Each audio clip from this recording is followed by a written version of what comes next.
Good morning, everybody. Today we launch Operation Restoring Justice. And as far as the people of this country is concerned, frankly, these measures can't come soon enough. As you know, we've been running over the course of the last 6 weeks our very successful crime campaign. It's seen us rise further in the polls. It's seen great new recruits, Vanessa Frake and Colin Sutton, joining our party. And today is the last instalment of that campaign ahead of our party conference in Birmingham on the 5th and 6th of September. Today we're going to talk about illegal immigration, in particular the boat crossings, but there's more, of course, to the story than that, and perhaps it's appropriate that we're here this morning after yesterday, the scenes in Dover that took place as 650 people arrived. 650 people yesterday arrived into Dover, and last I heard this morning, there are many more boats on the way today. That will take us up to about 52,000 people since this Prime Minister and this government came into power. The mood in the country around this issue is a mix between total despair and rising anger. And I would say this, that without action, without somehow the contract between the government and the people being renewed, without some trust coming back, then I fear deeply that anger will grow. In fact, I think there is now, as a result of this, a genuine threat to public order, and that is the very last thing that we want. And I've been saying, of course, for a long time, that it's a growing threat to our national security. And we've seen just recently some arrests made of people that came by boat, and they are suspected of being involved in some form of terrorism. Huge numbers of undocumented young males who throw their passports and iPhone into the English Channel when they get to the 12-mile line, something that I've been out and filmed. These huge numbers of people do constitute a threat. And I suppose the growing anger in the country over the course of the last few weeks is a cultural one, in the sense that many of these young men come from countries in which women aren't even second-class citizens. And frankly, the public have now just had enough. And what began as a protest of mothers and concerned citizens outside the Bell Hotel in Epping has now spread right across the country. And all of it really poses one big fundamental question. Whose side are you on? Are you on the side of women and children being safe on our streets? Or are you on the side of outdated international treaties backed up by a series of dubious courts?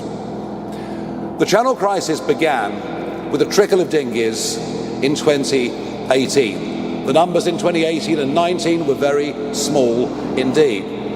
But I began to realize in early 2020 that virtually nobody that came via this route was being deported. They would have been, even in Tony Blair's government time. If you'd done that, you would have been deported, no question about it. And so in early 2020, I repeatedly went out into the English Channel, filming what was going on, saying you may as well put a sign on the white cliffs of Dover saying everyone welcome.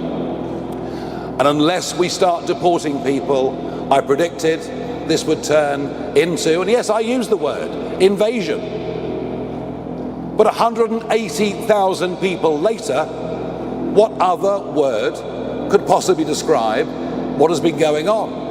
It is an invasion, as these young men illegally break into our country. Well, I did my best in 2020. I warned everybody.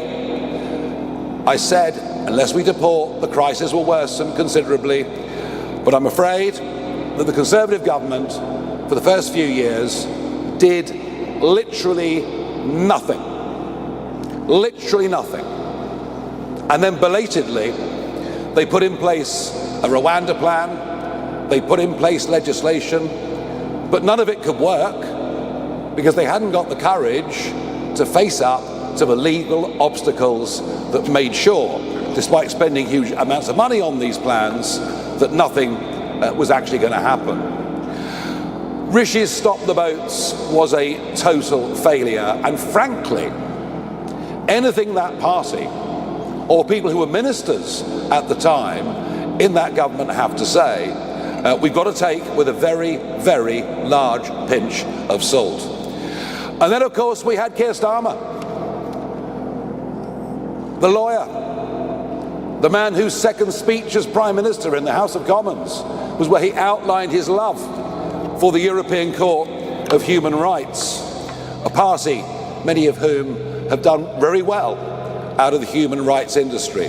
Smash the gangs was never, ever going to work. And even as we speak, despite the £800 million we've given the French, even as we speak, there are French naval vessels escorting these boats across to a 12-mile line where they'll be picked up by Border Force or our volunteers for the RNLI if it's a busy day and Border Force simply can't cope. And now what happens is the French give them all life jackets. And when they're picked up by Border Force give the life jackets back to the French so they can reuse them on the next journey. I mean, we're literally witnessing two governments colluding in their support of criminal activity.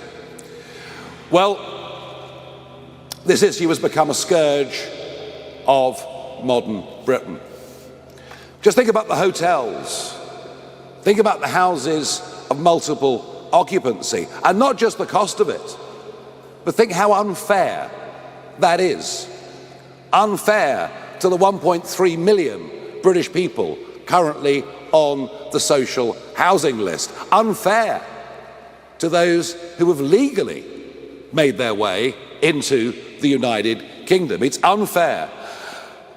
And the cost, frankly, is eye-watering. Official figures show the whole thing costs about £7 billion a year, but that doesn't account for the massive scale of operations in the English Channel every day. It doesn't account for the amount of police time and court time that is taken up with crimes that are committed by those who frankly shouldn't be here and have come illegally. Our proposals will save, over the course of the next decades, tens and possibly even hundreds of billions of pounds. By the end of a first Parliament, we will have saved a huge amount of money. I understand the public have had enough of this, but here's what we have to do to make Operation Restoring Justice actually work. We have to leave the ECHR, no ifs, no buts. It may have been a good idea 80 years ago. Frankly, it isn't today. We have to repeal the Human Rights Act of 1998, brought in by a Blair government, many of whose families seem to do rather well off the back of it. We will, for a 5-year period, disapply the 1951 Refugee Convention and any other barriers that can be used by lawyers in this country to prevent deportations, to prevent the right thing from happening. We'll create a legal duty for the Home Secretary to remove those that come illegally. And crucially, we will detain all illegal migrants who come, and we will do so immediately. The only way we will stop the boats is by detaining and deporting absolutely anyone that comes via that route. And if we do that, the boats will stop coming within days, because there would be no incentive to pay a trafficker to get into this country. If you come to the UK illegally, you will be detained and deported and never, ever allowed to stay, period. That is our big message from today, and we're the first party to put out plans that could actually make that work. We will stop the boats from coming. There'll be no more incentive to pay traffickers. Public trust will be restored, and we genuinely are the only party that can be trusted on this. I am the only party leader that has been clear and consistent on this issue over the course of the last 5 years. And I have a feeling that what we're doing today with Operation Restoring Justice is going to be very popular in the wider country indeed. Now, to go through some of the operational phases we're going to need to go through and the structures we're going to need to set up, I'm going to invite Zia Youssef onto the stage.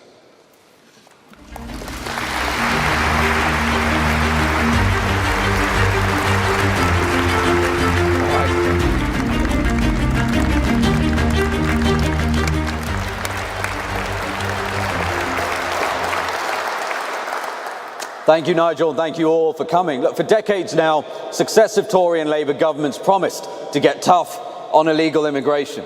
And yet, year after year, tens of thousands of fighting-age males, as Nigel said, have arrived on our beaches. In fact, the total number of illegal immigrants in the country now stands at least 1 million. The true number could be considerably higher than that. There's little doubt that the United Kingdom is being invaded. In fact, more people have arrived on our beaches illegally over the last 8 years than stormed the beaches of Normandy on D-Day. And they're rewarded for this by a political class that puts them up in hotels at the British taxpayers' expense, given free meals, free healthcare, free TV licenses, and as our Doge team has revealed, even free trips to the safari park and to the cinema. Even those that commit heinous crimes are routinely defended by so-called human rights lawyers who succeed in preventing even convicted rapist illegal migrants from being deported. All thanks to a legal system that prioritises the rights of foreign citizens over our own. Well, the patience of the British people is now exhausted. We're unwilling to accept that Britain's border should be open and undefended, unwilling to accept that Britain must cede its sovereignty to foreign courts, and unwilling to accept that our own veterans who served our nation with valour and distinction be evicted from their homes to house fighting-age males from Iraq and Afghanistan who turned up on our beaches uninvited. This is a national emergency. It's a national security emergency, and it's time to put British people first. So, upon winning the next election, a reformed government will launch Operation Restoring Justice, a 5-year emergency programme to track down, detain and deport all illegal immigrants in the United Kingdom. It will also immediately stop the boats from coming by sending a very clear message that being in our country illegally now has an ironclad consequence: immediate removal. Deportation is the ultimate deterrent. Our plan combines an uncompromising legal reset with national-scale, relentless enforcement through a new UK deportation command and a powerful foreign policy campaign. As Prime Minister, Nigel Farage will direct every instrument of state to ensure illegal immigrants are detained and deported. Reform will pass the Illegal Migration Mass Deportation Act to ensure that no activist judge can stop deportations. We will leave the ECHR, but that is nowhere near enough to get this job done. We must also repeal, not disapply, but repeal the Human Rights Act and replace it with a British Bill of Rights.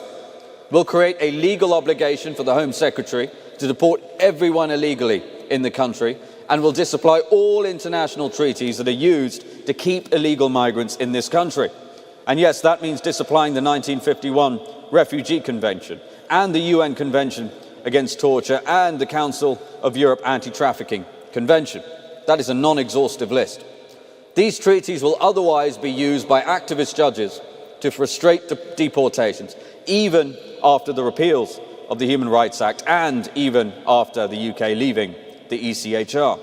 We will create sweeping new detention powers for the Home Secretary without Hardy Singh constraints. That means illegal migrants can be detained until they are deported.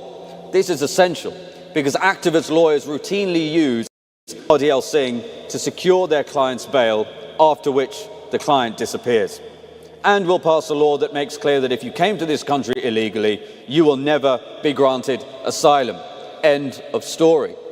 This will mean all asylum claims will become inadmissible if made by a person within this Act's scope. So if you came to the country illegally, you'll never be allowed to stay.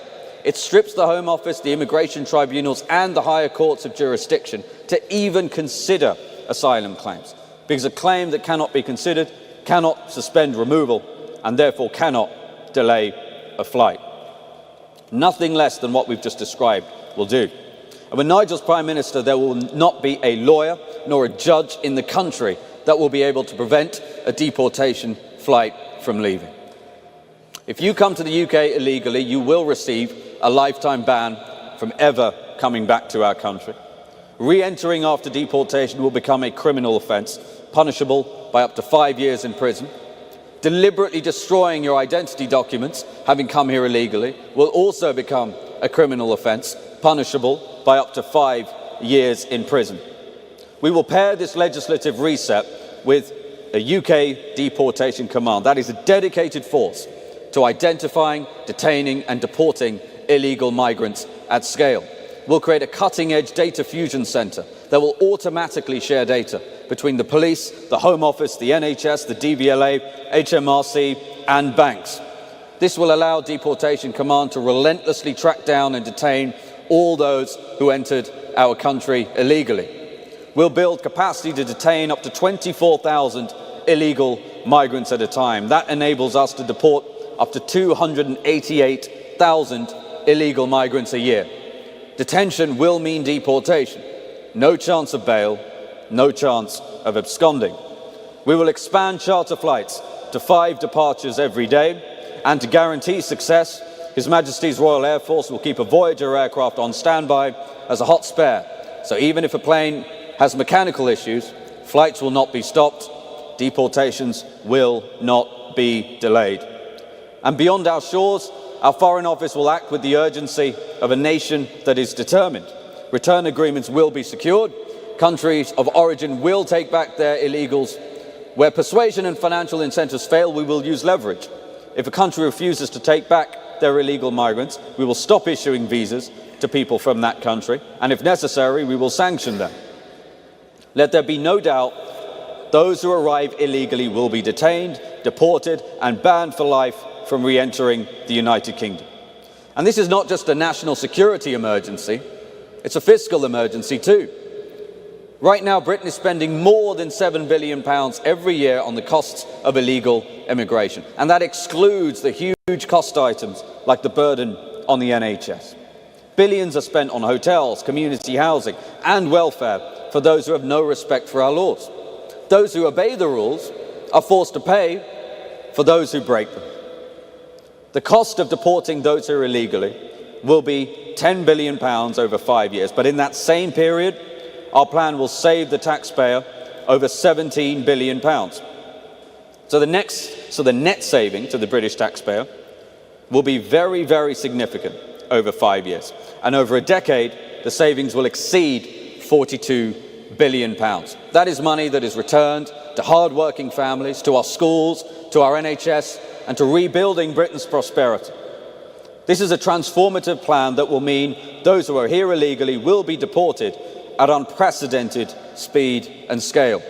And I want to be clear that with Nigel as Prime Minister, a reformed government will show unflinching resolve to ensure that Britain regains control of its borders.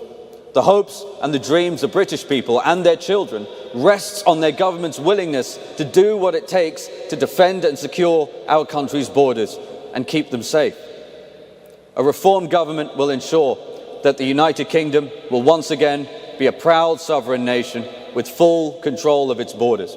And it is in that sovereignty that lies the foundation of our country's next chapter. one in which our country is secure, one in which our people are prosperous, and one in which Britain is powerful again. Thank you very much, and we're going to move to questions.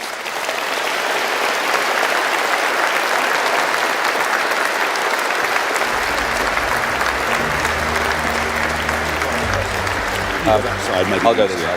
This is my hearing.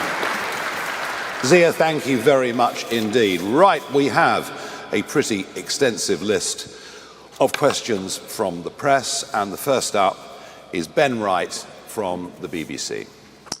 Thank you very much, Mr. Farage. Your plans could mean sending thousands of asylum seekers back to countries where they might face imprisonment, torture, even death. Does that bother you at all? And what happens if countries refuse to take people back? Does it bother me? Of course it bothers me, but what really bothers me is what is happening on the streets of our country. What really bothers me is what is happening to British citizens. What really bothers me is, and you've seen this from the Bell Hotel onwards, the growing concern with justifiable evidence that women and girls are far less safe on the streets than they were before this began. So it's all about whose side are you on? Whose side are you on? Are you on the side of the British people or international treaties? Now, where countries, and I think Zia laid that out, that it's going to be a carrot and stick approach to it, but if we can't get deals with certain countries, though we think this country has considerably more muscle, diplomatic muscle, than perhaps those in Westminster currently recognise, then we will have to find other locations. And, you know, we're going to be talking to Albania, we'll talk to Rwanda, we will find solutions. Catherine Foster from GB News. Thank you, Catherine Foster, GB News.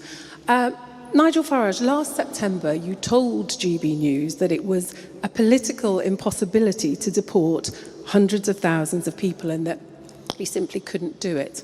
What has changed your mind that you now believe that you can? The political impossibility was deporting millions and millions of people, and that's where the argument had gone.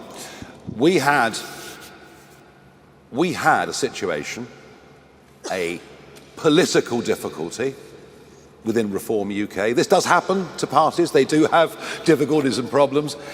We had a problem that one of our MPs, who's no longer an MP, was talking about deporting entire communities, including people who've been born here.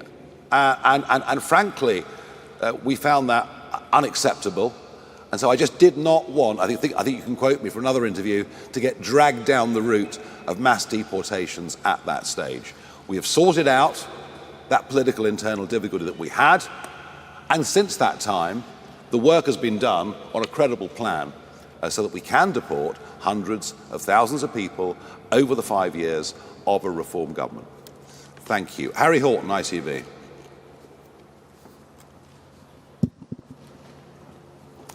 Thank you very much. Harry Horton, ITV News. Nigel Farage, you've said that you can't be held responsible for everything that happens in the world. But if someone says that if you deport me, I'll be tortured, I'll face abuse, surely there is some responsibility on you to stop that from happening. And secondly, if I may, how far back does this go? Where do you draw the line? You say you're going to deport everyone who's arrived here illegally. What are the parameters for that? Yeah, I mean, look, you know, how far back you go with this is the difficulty, and I accept that. You know, and the next question that Zia and I will get asked is, what about those that are here illegally and have got children? So, you know, I'm not standing here telling you all of this is easy, all of this is straightforward. You know, and we had, of course, with the Windrush row, we had a situation there where people who'd come 50, 60, in fact, nearly 70 years ago had faulty paperwork. So there is an exercise of common sense that has to come in here. But do we realistically think, Zia, we can deport 500,000, 600,000 people in the lifetime of the first Parliament? Totally, yeah. I mean, so look, one of the key points to make here is if you look at the population who are illegally, and by the way, this is difficult because you're trying to count the uncountable almost by definition.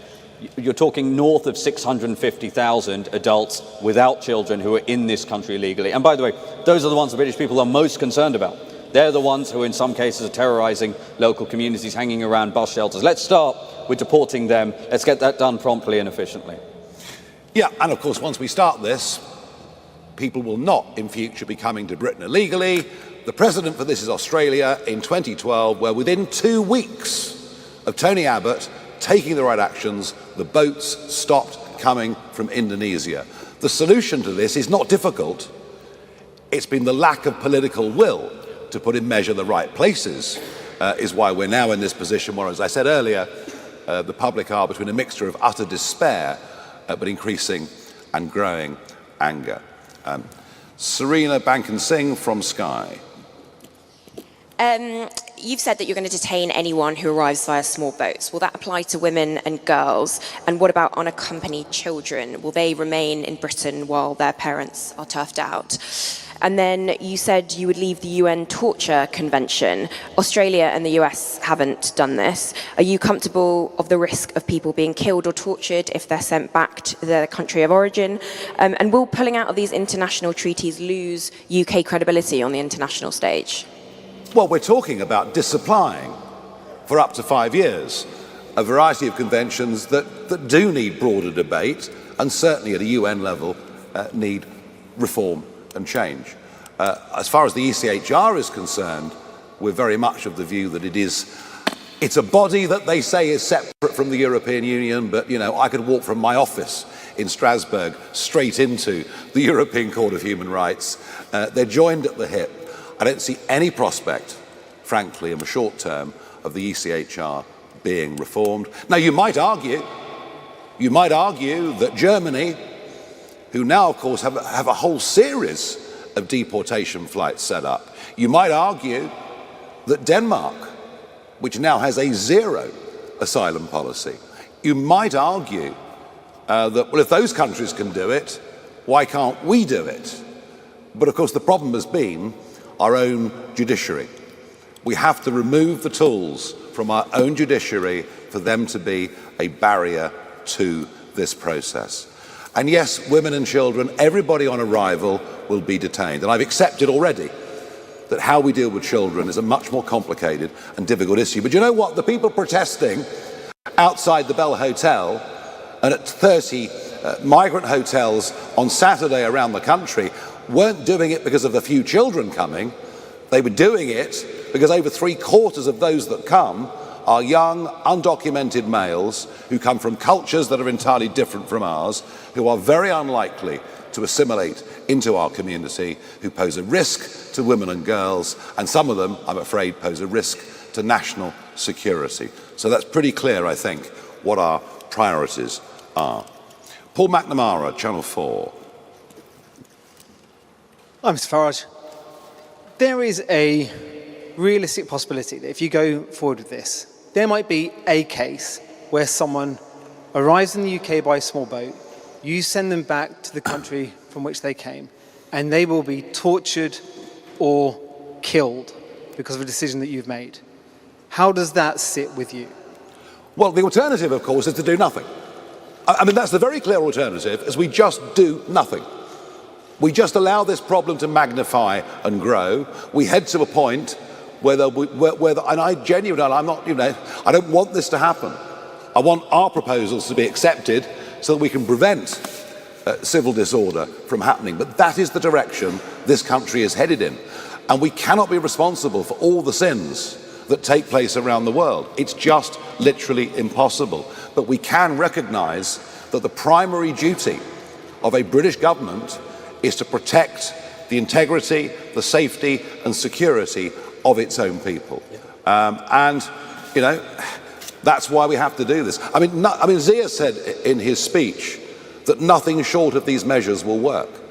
And I think we all genuinely believe that. If we allow any loopholes to remain open with this, it isn't going to happen. Is this a perfect world? Are these things all that we want to do? Well, we shouldn't have been put in this position. Well, we've been put in this position by Conservative and Labour governments. We have to do something tough. We have to do something radical. And this is a plan that will work. Andy Bell, Channel 5 News. Thank you, Andy Bell, 5 News.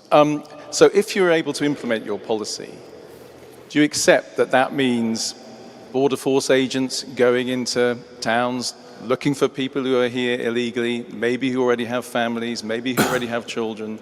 And you mentioned Windrush earlier and say, well, this is slightly complicated. There are going to be any number of people who, as far as they're concerned, have been living in this country legally for years, who will then be very, very worried about what your party has in store for them. Are you not concerned about the sort of message you're sending out with all of that? No, they won't have been living here legally, will they?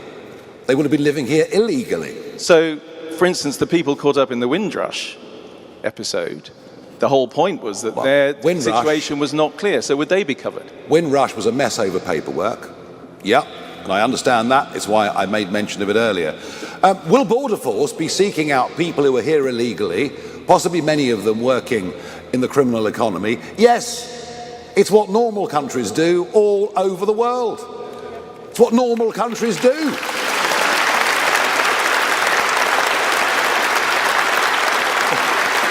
I mean, what sane country? What sane country would allow undocumented young males to break into its country, to put them up in hotels? They even get dental care. How about that? Most people can't get an NHS dentist. This is not what normal countries do. We are talking about normality. And actually, the funny thing is, I'll say it once again, in the first Blair government, if you came here illegally, your feet didn't touch the sides. But it is this gradual drift. Ever since, really, I think the Human Rights Act was incorporated into UK law, it's this gradual drift to just accepting that anything goes. Well, we're not accepting it, and I tell you what, there's a big silent majority out there who are not accepting it either, and they are crying out. They are desperate to have some leadership that's got some courage. They're desperate for a political party that can put forward people who genuinely will put the needs of the British people first. That is what government is supposed to do. Thank you. Christopher McCowan from the Press Association. Thanks. Chris McKeon, PA. One of the countries you suggested sending people back to was Iran, a country which poses a national security risk to the UK and has attempted to kidnap and murder people in this country. What financial incentives are you suggesting you offer them to take deportees back? Can I be clear that no young man from Iran who arrives by boat should be walking the streets of our country? Under no circumstances.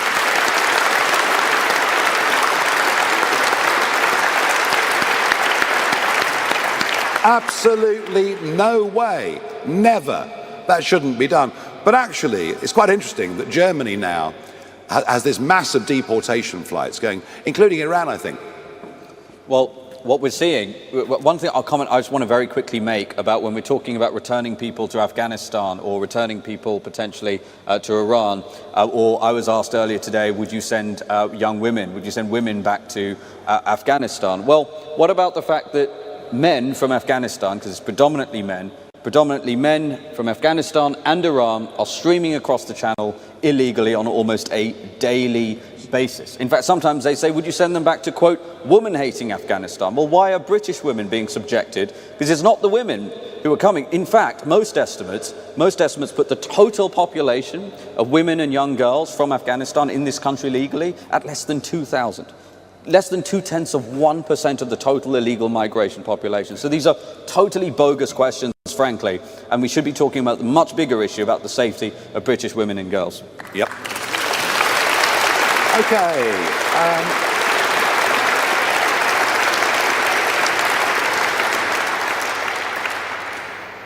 I think one of the most interesting things about this press conference and about the media the last few days is the questions that are being asked about the practicalities of individual pieces of implementation. What I notice, there's very little pushback from the media against the idea that we really are in very, very big trouble in this country. And I think every one of you know, I thought Andrew Neil's piece in the Mail on Saturday was very reflective. I think everyone understands we have a massive problem here. We are not very far away from major civil disorder. And so I think the acceptance as a whole of the big picture that we're putting forward shows you that once again, it's reform that are leading national debate. No Hoffman from The Sun. Thank you, Ms. Farage. Noah from The Sun. You were just mentioning there about this growing anger, this seething anger at Sir Keir Starmer for what some people think putting the human rights of foreign rapists above British families. But there's still around 4 years until another general election, and a lot of people will be feeling very helpless and like they want something to happen quicker than that time. So how would you recommend members of the public should put pressure on a Labour government to do more than just cite human rights laws and actually tackle this issue? I think that one of the things I've learned over quite a long time in this game is that if you lead with arguments, if you get the public to follow you, the other politicians start to change their tune. And let's face it, this is a Labour government famed for its number of U-turns already. So I would urge everybody out there that's got a Labour MP to go to that MP and say to him or her, unless you get a grip on this, we will absolutely not be voting for you next time round and you will lose your seat. And if that happens on a big enough scale, I think it could be a remarkable effect of concentrating the mind. 4 years to the next election? Do you really think so?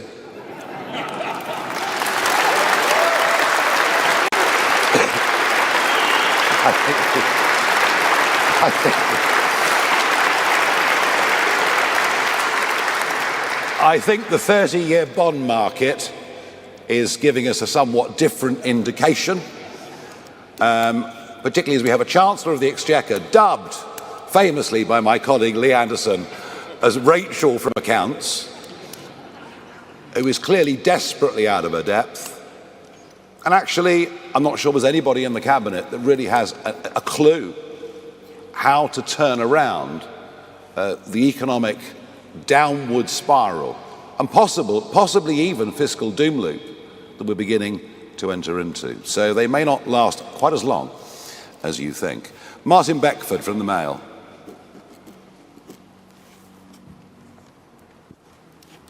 Thank you very much. Martin Beckford from the Daily Mail. We know that Afghans make up the largest proportion of small boat crossings, about 6,000 in the past year.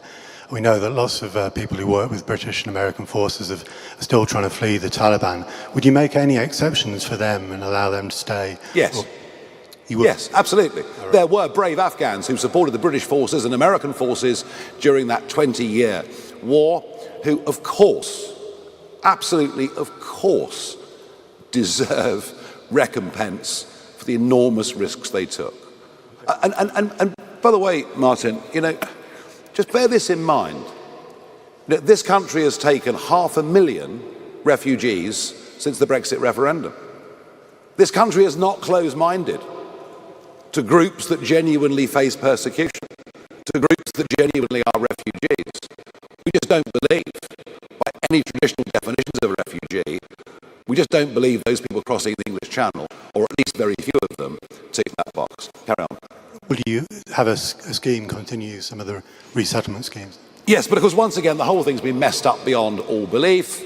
The list of a couple of thousand interpreters becomes a list of 100,000 people. The whole thing gets leaked. It's a complete and utter shambles. But, where it's right and proper, Operation Restoring Justice would apply to those Afghan interpreters as well. Absolutely. Thank you for your question. Do come in whenever you want.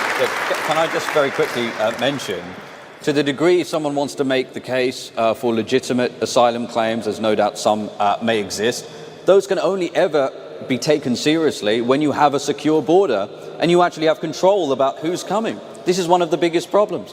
I put it to you that an infinitesimal number of the Afghans who are crossing the channel illegally served with our military bravely. It will be an infinitesimal number. We know this. So again, this is a big part of what reform is going to do. If you don't have a border, you don't have a country. If you don't have a border, you don't have an immigration policy. We can talk about it all we want. Quite, absolutely, absolutely. Michael Knowles from the Daily Express. Thank you very much. Your operational plan speaks about a 6-month voluntary return window. Can you spell out why you're going to do that and why it precedes the large-scale raids? Well, because there's a nice way of doing this, and there's a very tough way of doing this. And if people think, crikey, they're breathing down my neck, they're actually going to catch up with me and deport me, I might as well take the offer of £2,500 and a free, comfortable flight back to my home country. Difficult to assess just how successful that will or will not be. But if you think, this time next week they're going to be knocking on my door, I suggest quite a few people might take that up. And I think that is part of our sort of carrot and stick approach to individuals illegally in Britain, but equally to other countries as well. Yeah. We will try to make it easy. And after all, the countries we're talking about, we're giving nearly all of them foreign aid anyway. So there are ways that we can offer them constructive deals to take back their people, or we can get tougher by applying diplomatic or economic pressure. Can I just add as well that it's also much cheaper, frankly, and I might stick in the throat a little bit paying people who are coming illegally, but if you look at the Department of Homeland Security, we've looked a lot at what the Trump administration has done. The DHS have said, their voluntary programs about $1,000, $1,500 relative to $17,000 for an enforced deportation. And as Nigel said, one of the things that will happen immediately once we pass this legislation is UK Deportation Command will start issuing letters informing them we know we're on to you, and if you don't take this voluntary program, you're gone forcibly in 6 months' time. Yeah. James Hill, Spectator. The risk of a British Bill of Rights is that it simply empowers those same activist judges that you've decried here today. Would it not be preferable instead to simply repeal the 1998 Human Rights Act, leave the ECHR and go back to the old system of legal governance? Yeah, common law really is what you're talking about, and that's how we used to do it. And, our tradition has always been that we're free-born people, that everything is allowed, unless there is a law that specifically prohibits us from doing something, as opposed to the more European system of state-given human rights, which incidentally they can withdraw pretty much at a moment's notice. Look, we've used the Bill of Rights as a term because it is an historic term in British history, but it won't be full of European-style human rights. It'll be a reassertion of what the basic liberties are of people in this country, and let me assure you of one thing. It will include the right to free speech, which I'm afraid to say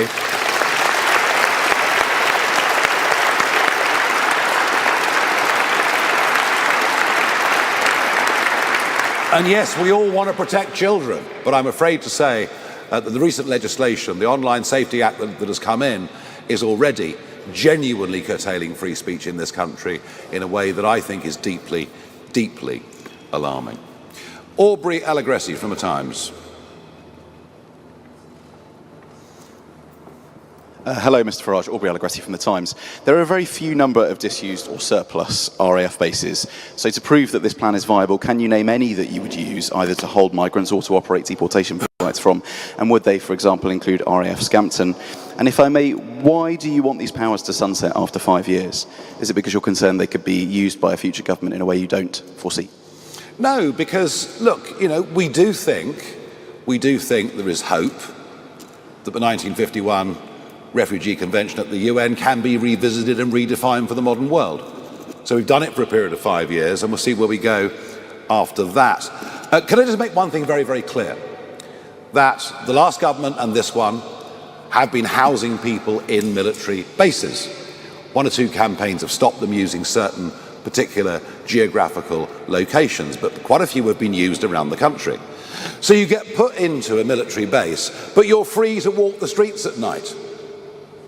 You're free to possibly even go and drive a delivery bike for somebody. The military bases that we will use, people will be detained. They won't be out walking the streets, on the road to being deported. So I would suggest to you that whichever geographical locations are chosen, local residents will be far less concerned by this plan than they would young men being free 24 hours a day to walk through their village or walk through their town. On the practicalities of building accommodation, some very interesting thoughts that have come from America over the last few months.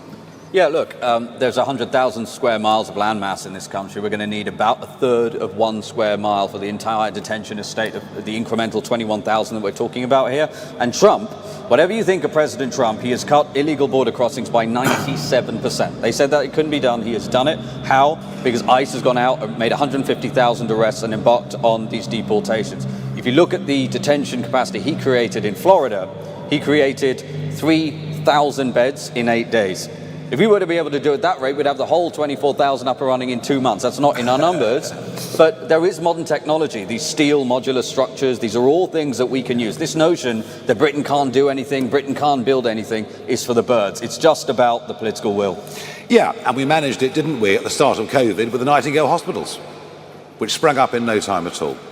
So, yeah, creating the first few thousand places can happen very quickly. Of that, there is no doubt at all. Charles Hymas from The Telegraph. There are currently about 100,000, more than 100,000 people who've got asylum applications, half of whom are going to be rejected. You also got more than 50,000 who've got appeals that are currently going through, and probably a significant number will be rejected. So when you if you were to win the next election, you're going to have tens of thousands, hundreds of thousands potentially of failed asylum seekers. Are you going to deport them, and are they in your figures? One final question is, what are the sanctions that you would use against a country that refused to take back its migrants? Fine. Well, the answer is yes. The worry, of course, is that to ease government's difficulty, it just waves through an increasing number of people. It just says, look, you know, all right, we'll give you refugee status, even though, as I said, 2 decades ago in more normal times, that would never have been contemplated. That is this government's get out to the backlog problem. I'd also mention, Charles, while we're here, if you look at those that have claimed asylum in the last year, the biggest single category comes from Pakistan. And they haven't come by boat. They've come with the excuse they're coming to visit relatives, then they overstay. And that racket, absolute racket, that's been going on for years has to end. The same applies to students who come here and then deliberately and willfully overstay. And one of the most remarkable things about those stats is under half of all people making these claims have come by boat. Overstaying is a massive problem, and neither of the last 2 governments, frankly, have done very much at all to deal with it. There are overstayers now being deported on a relatively small scale, but nobody's actually gripping this issue. We'll give the Telegraph 2 questions, shall we? Did you have a question, Camilla? Very generous. This is for the Daily Tea podcast. You mentioned earlier that there are 3 million people on social housing waiting lists. 1.3, I said. 1.3. Would it be your policy to have a British first approach to appointing housing when it comes to local areas? Some local areas do look at localism, but others don't. Would that be a blanket policy? And while we're speaking about housing, what's your reaction to the revelation that the Deputy Prime Minister, Angela Rayner, has got an £800,000 second home in Hove? Do you think it's hypocritical? Should MPs have second homes? So, I would say this to you. Isn't it funny that the residence that Angela Rayner is living in London is now coming under criticism from James Cleverly? He wasn't complaining when Michael Gove lived there. So it's just party politics. And if Angela Rayner has been tremendously successful in business,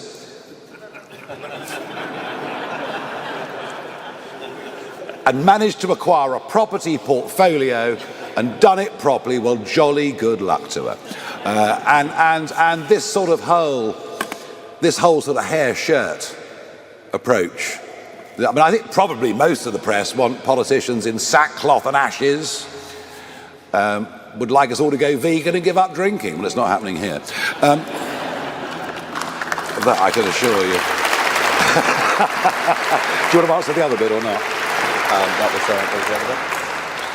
We are opposed to 2-tier justice within our country. We are opposed to 2-tier policing within our country. We are opposed to two-tier sentencing. We've just seen Lucy Connolly coming out of prison as Ricky Jones walks free. And yes, I know the circumstances were different. But we are pro a two-tier approach from government when it's deciding who are the priorities for housing, for benefits, for any of these things. Is it British-born people or is it people swanning in from all over the world? And we are pro British in this country having more rights than those that have recently come. Yes, yes, yes. And in time, you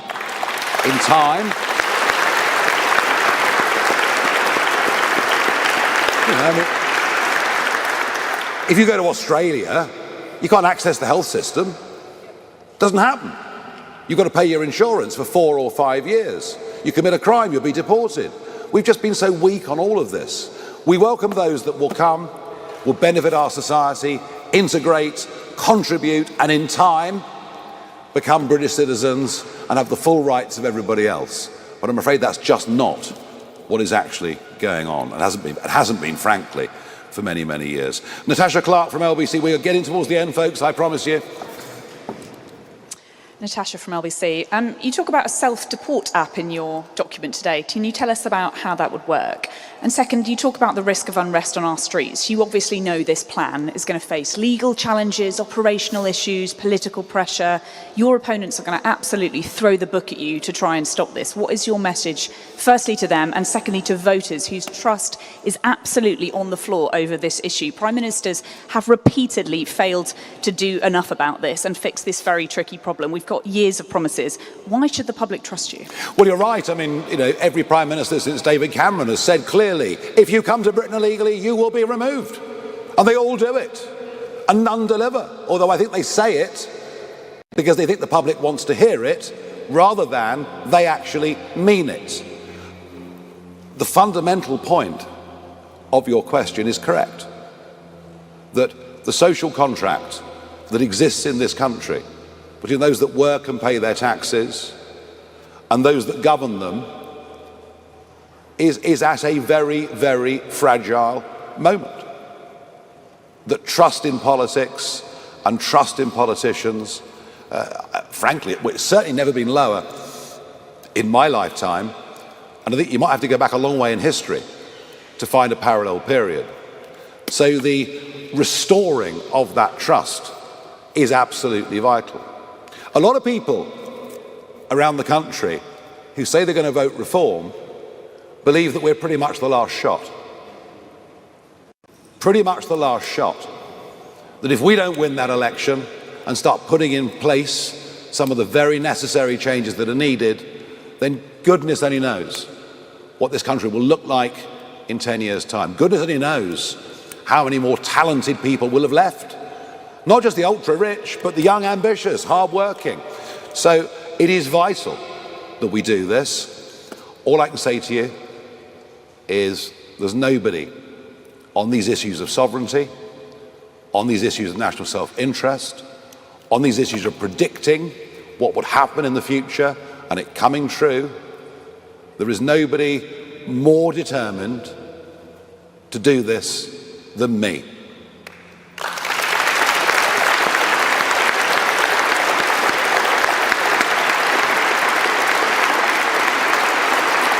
Okay, Eleanor Langford from the iPaper.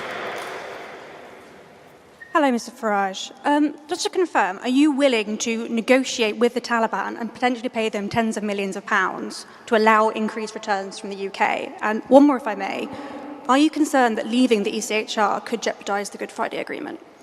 Could jeopardise? The Good Friday Agreement. Yeah, I mean, look, you know, Blair, of course, wrote the ECHR into everything.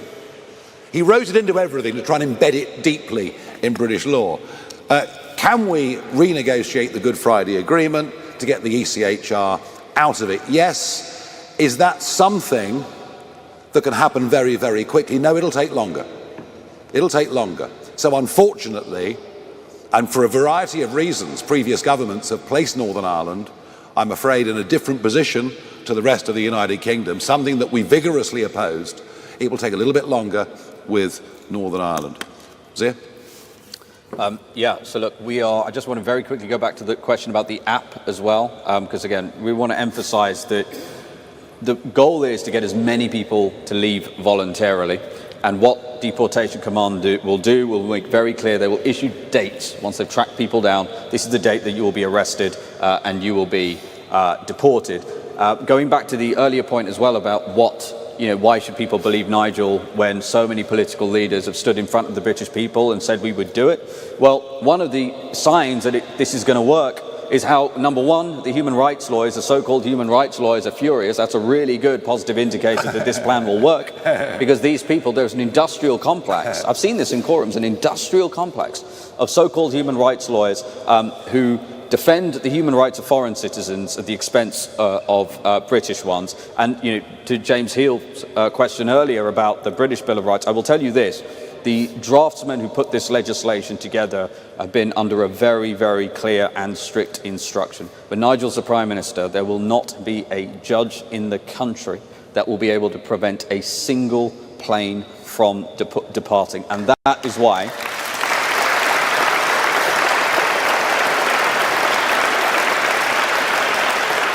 that is why we are clearing the decks from a legislative standpoint. Yeah. Anna Gross, Financial Times.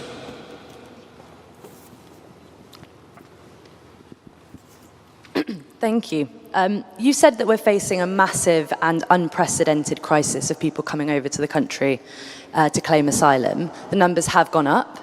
It was 108,000 in 2024, but this was only the 17th highest number in Europe per capita of the population. Are you willing to acknowledge that this is an international phenomenon, that Britain is much less affected than many other countries, and that there are millions of people in the UK that want to provide refuge to those who may be killed in their home countries? In 2015, the boat started crossing the Mediterranean. Jean-Claude Juncker, who at the time was the President of the European Commission, announced that the EU would put in place a common refugee and asylum policy for the European Union. And I was there through all of it. And I spoke repeatedly in parliamentary debates. And I said, if you allow anyone that sets foot across the Mediterranean to stay in the European Union, millions will come. Do not make this fundamental mistake. Of course, they did. And one of the reasons for voting Brexit was to prevent that catastrophic mistake that was made by the European Union, compounded by Angela Merkel in the most astonishing and stupid way. One of the reasons for Brexit was to get ourselves away from that necessary obligation, in that a few years in a European country, they become European citizens, they could come to Britain. So I've been right about this from the very start, singularly, alone, right about this from the very start. If you make it easy for people to come, they will come. It's just as simple as that.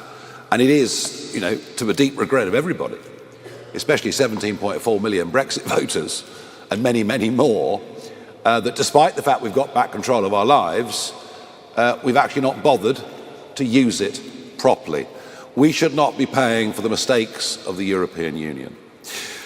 Esme Kenny from the Oxford Mail.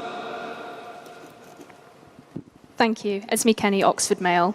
Yes. So we're not far away from Campsfield House, which is a detention centre which closed in 2018. The current government have said that they want to reopen and expand the site. What would a reform government do about Campsfield House, and how would it respond to the backlash that reopening the site has faced from local residents and the district council? Yeah, I mean, look, nobody wants a hotel near them. Nobody wants an HMO near them. No one wants a detention centre around them. Well, at the moment, they've got lots of them all over the country. And I'm not going to be drawn. I'm I'm aware of the problem, of course. I'm not going to be drawn on the specifics of any individual geographical location. Because if we were to do that and present it as a plan, what the government would probably do is sell off the site and turn it into a solar farm. So we're going to keep... It's true. It's actually true. Well, why not, I suppose, So no, we're not going to go into individual specific geographies, certainly not at this stage. Okie dokie. Alexa from The Guardian.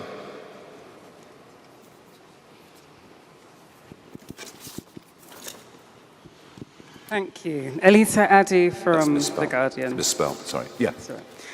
Your plan promises mass deportations at a cost of £10 billion over 5 years, yet the Centre for Migration Control, which is led by your former colleague Rupert Lowe, proposed a near identical plan at a cost of around £47.5 billion. So why do you believe you can deliver the same scale of deportations for less than a fifth of that price?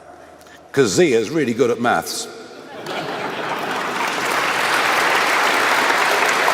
Okay, right, now, the last question. The last question of this conference goes to David Burke of the Daily Mirror. This is the last one. David, where are you? Thank you very much, Mr. Farage. Last year you said that Judeo-Christian values were at the root of everything in this country. You've previously called for a muscular defence of Christianity. We saw under the Tories, the Church of England bishops were probably among the most vocal critics of the Rwanda plan when it came to the Lords. It seems, frankly, ludicrous that they'd fall behind sending people to the Taliban, to Eritrea, to Iran and so forth. If you found yourself in a position where senior Christian leaders opposed the plans on moral grounds, are you prepared to say, I don't care, and do it anyway? And if so, isn't there a hypocrisy built into that? Well, look, I mean, you know, whoever the Christian leaders are at any given point in time, I think over the last decades, quite a few of them have been rather out of touch, perhaps with their own flock. Given the types of people appointed to be the Archbishop of Canterbury, that's probably the biggest understatement of the day. We believe that what we're offering is right and proper.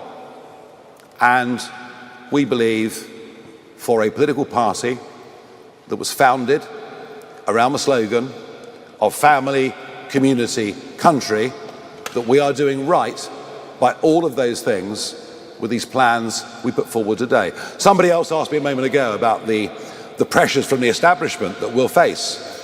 Yes, of course there'll be pressures from the establishment. Of course there'll be condemnation from all sorts of parts of society. But no big, fundamental change that advances people's lives ever comes without a battle against the establishment, a battle against the existing interests, as Zia mentioned a moment ago, the human rights industry, etc.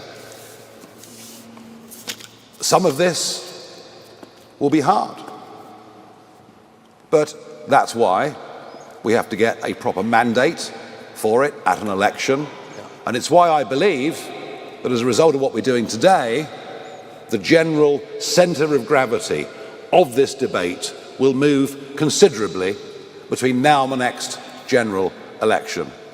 And I think a lot of people who maybe now are criticised, I've noticed actually one or two commentators, you know, who would have been, even a handful of years ago, would have said really quite vicious things in their commentaries about these proposals, are now saying, well, you know what, actually, you know, I can't walk down the King's Road and wear jewellery anymore. You know, something fundamentally is going wrong. This feeling that we're living in broken Britain.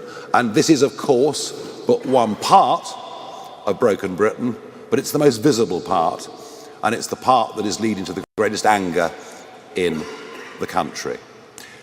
Right, can I say thank you very much indeed, everybody?